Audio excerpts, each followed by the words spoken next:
everybody, welcome back to my channel. I haven't done a video in a while because I've been kind of working on this particular video.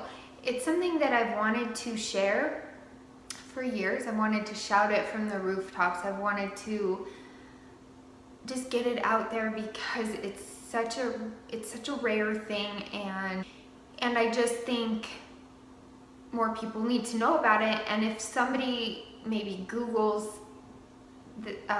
this condition and comes across my video and it helps them with their child or with themselves or with whoever, then I feel like I've done something that God's wanted me to do.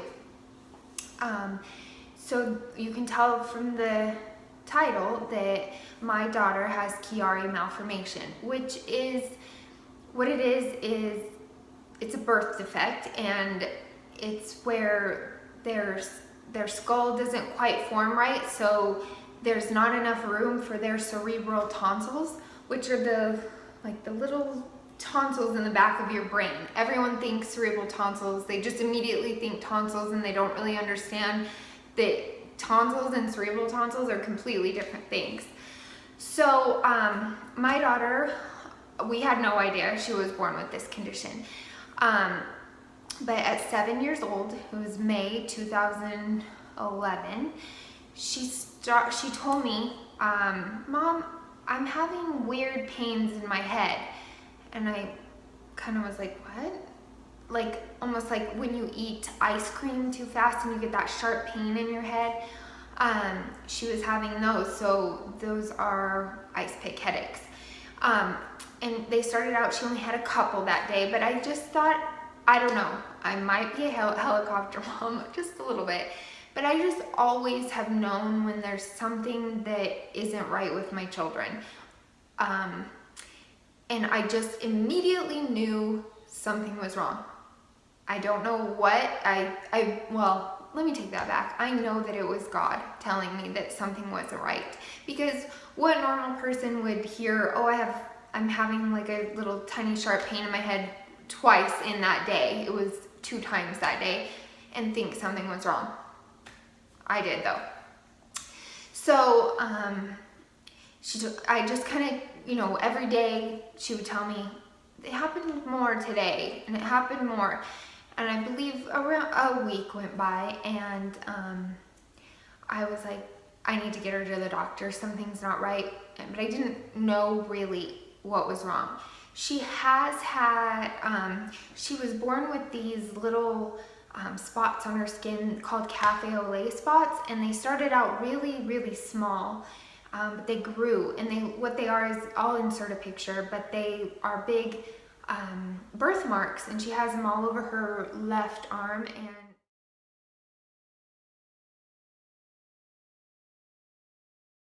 up onto her chest and her stomach, and then onto her back. So they were actually testing her since birth for a disease called neurofibromatosis, and that is kind of like, if you Google the elephant man, that is what that is. So when I took her to the doctor, they were still testing her, like watching her for that. She is in the clear for that. Oddly enough, they call them Irish birth spots or something like that. I can't really remember. We're very Irish, so I don't know if that has something to do with it, but she does not have neurofibromatosis. She has just a lot of birthmarks. So anyway, I took her to the doctor, and thank God for this doctor. She was like, I really want to get an MRI on her, because we need to see if there's any lesions in her brain. If she does have neurofibromatosis, most of the time the tumors are benign, but sometimes they can be cancerous. So she just wanted to see if she had any tumors in her brain. That sent me into a tailspin. All I could think about, because the results took a week, I believe, to get back, and all I could think about was that she had brain tumors. So she did get an MRI with and without contrast, and she was 7 and teeny tiny. She's always been very tiny. That's a whole nother video, but she was definitely the runt of the litter, and definitely had a lot of health issues. And just in the past couple years, we've gotten those squared away, and she is healthy as a horse. She's gained weight and is just healthy now. So anyway, that's a whole new video. But so she was just this teeny tiny little thing, and the MRIs were so scary to her. I mean, I'm sure they're scary for adults, so for little kids it's just even worse. And it came back that she did not have any brain tumors, which thank God for that, but they said she does have a condition called Chiari malformation. What? What is that? So she explained it to me that the cerebral tonsils don't have enough room to be where they are, so they're getting squished basically. This isn't, obviously I'm not a doctor, and this is pretty much just my research and how I made myself understand things. So if you Google this and I'm off, I apologize. But the cerebral tonsils didn't have enough room. They were getting squished, so they were kind of going down into her spinal column. And that was causing the pain, because at this point she was having thousands of ice pick headaches a day. The doctor wanted me to have her like make a little mark on a piece of paper every time she had one, and it was over 5,000 a day. I just had to make her stop, because it was like she couldn't just sit there and make marks all day. So luckily I was homeschooling at the time. So she didn't miss any. So she was making all these marks. The doctor recommended that she might need surgery for it, decompression surgery. And so they sent us to Children's Hospital here in Colorado. I don't know if I've just blocked out some of the things, but I don't remember a lot from that particular time. I just remember being constantly worried, constantly researching, not understanding what was going on. It's something that gets passed down to your children, so I'm not sure if I have it, if their dad has it, or if just somebody in our family has it. You have a 50% chance of passing it on. So when she has children, she has a 50% chance of passing it on to her kids. So it was a jumbled time. I was scared and didn't know what to expect. So we were sent to this doctor at Children's, and I don't have anything good to say about him. I don't remember his name, anything, but he basically told me that I was looking for a reason to get her surgery, and that she was fine, that her cerebral tonsils were only descended 14 millimeters, and some people can be descended 30 millimeters and not have any problems. And her ice pick headaches were just, she needed to quit focusing on them and the pain wouldn't be so bad. I'm causing her to think about it too much, and if it really was an issue, then we could get her on some sort of medication for nerves, which one of the side effects was blindness. So I immediately was like, no, I don't get a good feeling from this doctor. He told her to tilt her head back like this, and she did, and he said, the only way I'm going to touch her is if she does that and she goes paralyzed. That's the only way I'm going to do this surgery. And I was just like, so she's supposed to live with these ice pick headaches thousands of times a day, all day, every day. That's just going to be her life. And he, yep, that's basically what I'm telling you. So I had spoken to one of my friends growing up, or one of my really good friends growing up. Her brother has a child. And I'm not too clear on everything that happened, but he has a blood disorder and he had seizures in the womb. So he was having seizures obviously outside of the womb, and it was getting very bad, and he had gone to see this doctor for a hemispherectomy, where they have to remove half of your brain, and he didn't get a good vibe from this doctor either, and they actually ended up going to, I believe, Ohio, to one of the best doctors, and luckily, praise God, his son is, I believe, seizure free now, and everything is going well. So anyways, I digress. I spoke with him and he just said, you know what, we didn't get a good feeling from this doctor either. You need to trust your gut and you need to go with where you feel like you're being told to go. Well, at the time, I didn't really know. I didn't know who to go to. I didn't know where to even start. There is a doctor here in Denver, Dr. John Oro, that is a leading surgeon, neurosurgeon in this for Chiari malformation, but he only works on adults. So, and she was 7, so there was just, I contacted them and they said, we're sorry, we don't take children.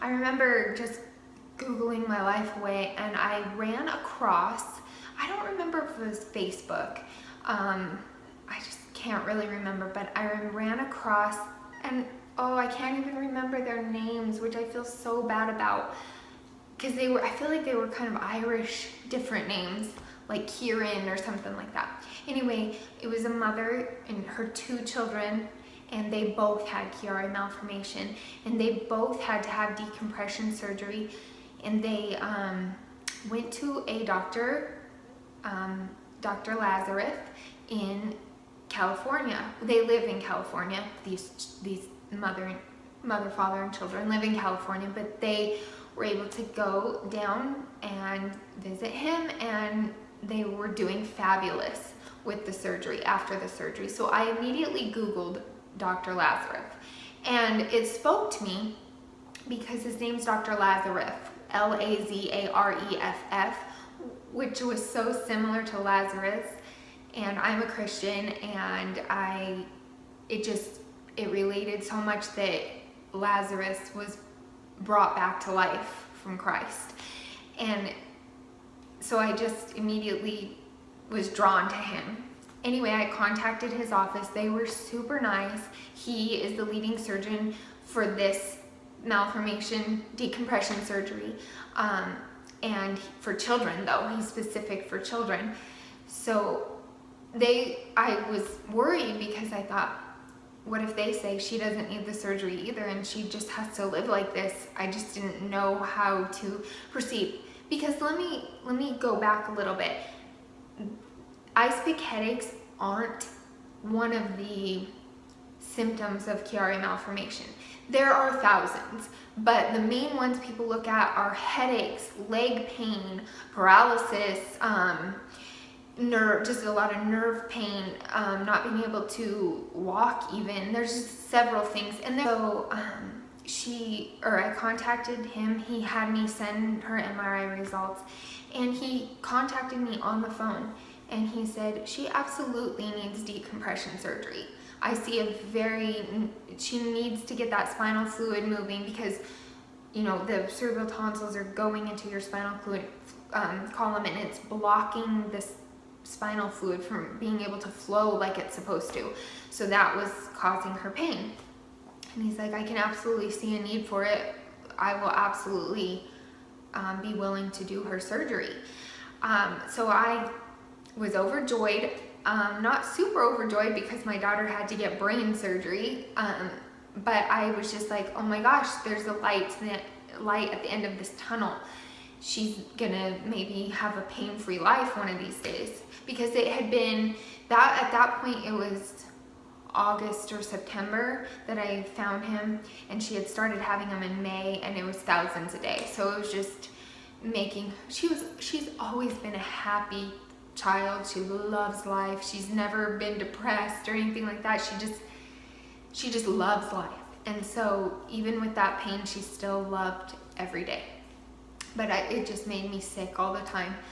And it's all I could focus on, pretty much. So here I was faced with, he was like, obviously decompression surgery, in my professional opinion, is needed, but it's not something that you have to get. So it is your decision, and we have spots open around Halloween time, and we have spots open around Thanksgiving time. Well, Halloween is my daughter's favorite holiday, so she didn't want to do it. We let her choose. Do you want to do Halloween or Thanksgiving? And she chose Thanksgiving. But the thing is we live in Colorado and he lives in California. So we had to fly to California for the surgery. And she couldn't get sick before the surgery, so I pretty much kept her in a bubble for weeks before the surgery. And it was at the UCLA Medical Center. And so anyway, up until that point, I kept believing that we were being led to Dr. Lazarev, and I just needed to trust that this was what we were supposed to do. But there was a couple people in my life that thought maybe I was pushing for the surgery too much, or they were just scared basically, because they have to cut a pretty long incision in the back of people's necks and open up the cranium and go into the dura and touch brain. So it's not a simple surgery. It's very terrifying. A lot can go wrong. So they were very worried that maybe I should just not push for this so much, and just maybe her pain wasn't as bad, and maybe I was making a bigger deal of it. And so I just kept second guessing myself. I kind of pride myself on knowing if there's something wrong with my children, and I've always been able to figure it out. And there have been quite a few things wrong, especially with my daughter, that doctors have not been able to figure out, and I have. I'm not like tooting my own horn, but I just am that kind of mother where I will not stop. Most mothers are. So I won't stop until I know what's wrong and I can fix it if I can. So we had just gone to, we had tried out a new church close to our home, and it wasn't a church that we went back to or anything like that. It just kind of it didn't fit us. But that might have been in August and September, and we had this surgery scheduled for Thanksgiving, but I just kept going back and forth. Like, I mean, you really think of things like, what if this kills her? What if it doesn't work and I put her through this surgery for nothing? You really start to wonder. But I prayed without ceasing for months and months, and I'm really gonna try not to cry, but this is just something, it brings back a lot of bad and good memories. So I just prayed and prayed, and I believe that God is real, and I believe that He is active in our lives if we seek Him out, but I struggle with that, seeking Him out, that part of it. But there have been 3 solid times that I knew without a doubt that He was there, He was speaking to me, and I needed to listen. 3 times in my life, without a doubt. There have been other times that I'm like, that's probably God, but there have been 3 solid times that I knew. There was no denying it, because there was times in that time with Katie before surgery that I would get angry. Why are you doing this to her? Why are you letting this happen to my little tiny girl who's been through so much already? Anyway, I remember even saying to him in my head, I hate you. I can't believe you're doing this to her. And I can't imagine how parents feel when their children have cancer and things like that, because you just never want to see a baby hurting like that. And the ones that keep their faith are incredible to me, because my daughter didn't have cancer. She was just going through a possible brain surgery, and it wasn't necessarily life-threatening, and I was very angry. But I still prayed, and I still believed that I needed to ask Him for guidance and trust Him as much as I could at the time.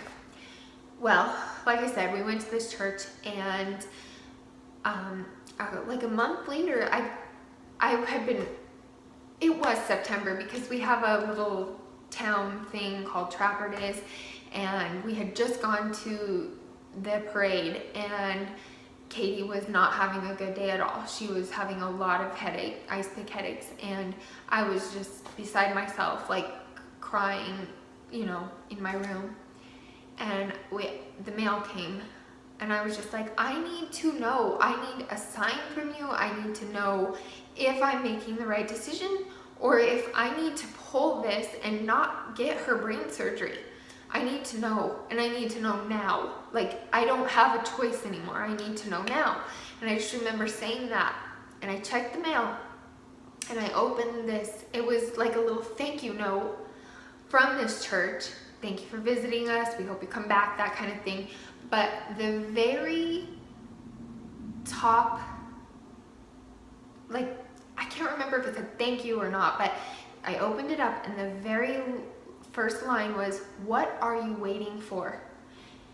And I knew immediately in my soul that was literally God speaking to me, saying, what are you waiting for? She needs this surgery. You need to do it. I've given you the resources. I have led you to the perfect doctor. I'm going to heal her. Take her. So I did. I still obviously had doubts. I was still scared. I was still nervous, but we did. We took her. And it was Thanksgiving. It was the day before Thanksgiving that she got surgery. But I also, after her surgery, like I said before, she's the happiest child I've ever known. And she was laying there that night, and she looked at me with tears in her eyes. She had a turban, like bandage wrapped around her head. I'll insert pictures because I think they're important for people to see. But she started to cry, and she said, Mom, I want to die.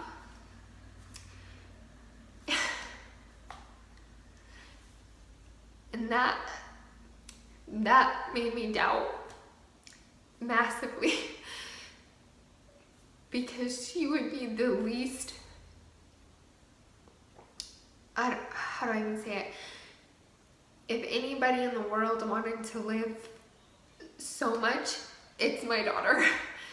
She's just a happy person. And she says now she doesn't remember saying that. She says, I do remember how painful it was. It was very painful. And she said that that was the worst headache she'd ever had in her life. So she was in an excruciating amount of pain. And so that's why she told me she wanted to die.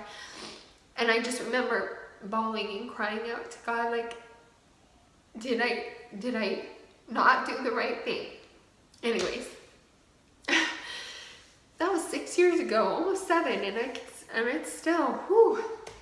So that week, she just continued to improve and get better and better. We had to stay for over a week, and then we flew home. My mom stayed with me. And she was still having ice pick headaches. There was still swelling and things like that. But what he did is he went in, and they never really know how much they're going to have to do. They don't know if they're going to have to remove the cerebral tonsils. They don't know if they're just going to have to make a cut in the dura. But what he did, and I'm going to try to insert video of the surgery. He sent me just a short video of it. And this is going to be a very long video. I apologize. But what he did is he went in, he removed a piece of her skull, he cut the dura, and the cerebral tonsils immediately bounced back up into place where they're supposed to be, and he inverted the skull. So I'm not exactly sure how it worked, but so it just created some more room. So as she grew, she still had room to fit those tonsils. And he said, he told us that when you find out early that they have this malformation, then and they get surgery, the likelihood of them needing a second surgery is very slim. So she has days where she will have a couple ice pick headaches. It's very few and far between. it healed her. It 100% healed her. And as she's grown, she's still doing very well. Now, we took her for, when was it? Maybe their 9th birthday. We took them indoor skydiving, and you're flying and your neck is backwards. After she did that, she had an increased amount for a solid week afterwards. She can still ride roller coasters with no problem. She can still do pretty much anything. I don't let her do go-karts or anything like that where it can jar her. And the indoor skydiving probably wasn't the best idea, but she, after about a week, after it calmed down in there and I was massaging her, I was going crazy because I was just like, oh my God, I just ruined it all. And that went away. So what I'll do now, if she has a day where maybe she gets a headache and she has a few ice picks, I'll do traction. So I will put a towel under her head like this, and she'll lay on the floor, and I'll pull kind of back and up so it stretches and it relieves the pressure in there, and it lets the spinal fluid flow nicely. So that's what we've figured out for her. That works to help her, and it really has helped her. So knock on wood, so far so good. It was and she even told me the other day, because I was telling her I was gonna make this video and I was crying, and she said, Mom, it was the best decision you could have made for me, and thank you for doing it because it made my life better. So that is a good confirmation for me too, because my daughter went through a major brain surgery. One of the surgeries they say is one of the most painful surgeries you can ever get. And now she's in a group they call the zipper heads, because it looks like a zipper on like the scar, but you can't even see it at all. But she thanked me for sticking to it and getting her the surgery. So I just wanted to share what she's gone through, and the brave little soul that she is. And mainly, well, one of the main reasons I wanted to share this is because like I said, it was one of 3 times that I knew without a doubt that God is real and He is active in our lives, and you just have to listen. But I just wanted to maybe give Him some glory that He deserves, that He really, really healed my daughter. And I know that people wonder why He doesn't just perform a miracle and just touch her and heal her.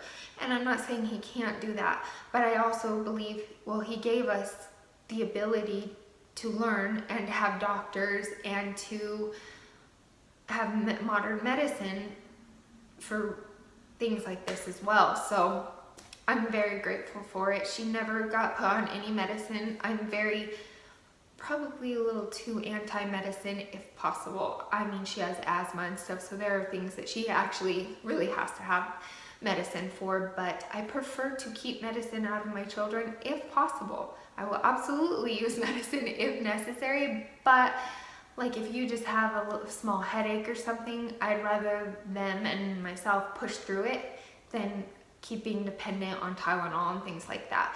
So anyway, I just wanted to share this, and my hope and prayer is that if anyone is looking for some advice or just something to help them through a struggle with Chiari malformation, they'll stumble upon this video and they'll feel like a camaraderie and feel like they're not alone, because there are it's not a huge, it's pretty rare. There's 1 in every 300,000 people in the United States have it.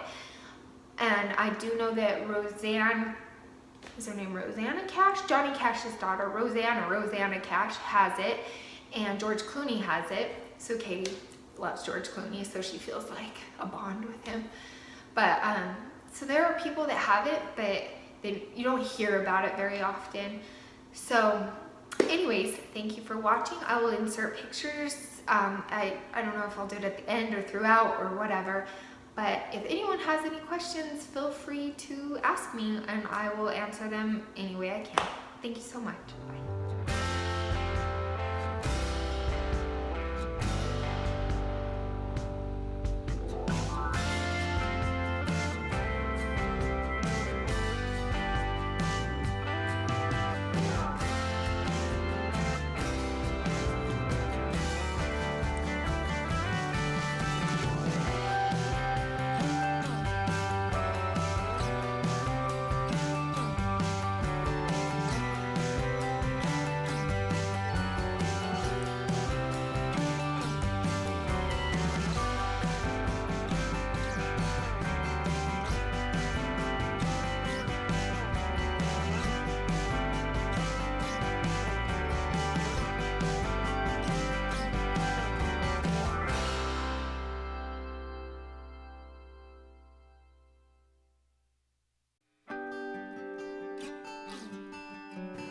Doing some bubbles. Good job. Look at that, baby girl.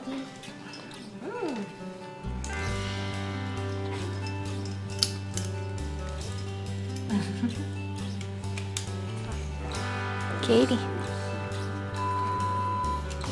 Hi. Oh, it's Mario with the dimples. Oh my goodness. Oh. Good job.